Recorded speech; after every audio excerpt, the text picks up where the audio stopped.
కాలభైరవుని యొక్క వైభవం మీద ఒక అష్టకం చేశారు. దేవరాజ సేవ్యమాన భావనాంగ్రి పంకజం వ్యాళయజ్ఞ సూత్రమిందు శేఖరం కృపాకరం నారదాది యోగి బృంద వందితం దిగంబరం కాశికాపురాధినాథ కాలభైరవం భజే.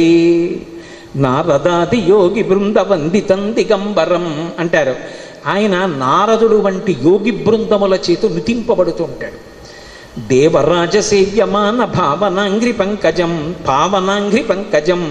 దేవరాజు అంటే ఇంద్రుడు, ఇంద్రాదుల చేత పూజింపబడేటటువంటి పాదపద్మములు కలిగినటువంటి వాడు. వ్యాళయజ్ఞ సూత్రం ఇందు శేఖరం కృపాకరం. ఆ చంద్రబింబాన్ని శుక్లపక్షంలో ఉండేటటువంటి తదియనాటి చంద్రరేఖని కొప్పులో ధరించి ఉంటాడు ఆయన. వ్యాళయజ్ఞ సూత్రమిందు శేఖరం కృపాకరం నారదాది యోగి బృంద వందితం దిగంబరం. ఆయన దిక్కులన్నీ ఆయనకి అంబరములై ఉంటాయి. ఆ దిక్కులు అంబరములై ఉన్న మీదట కొత్తగా ఇక వస్త్రాన్ని కట్టుకోడు, దిశములతో ఉంటాడు.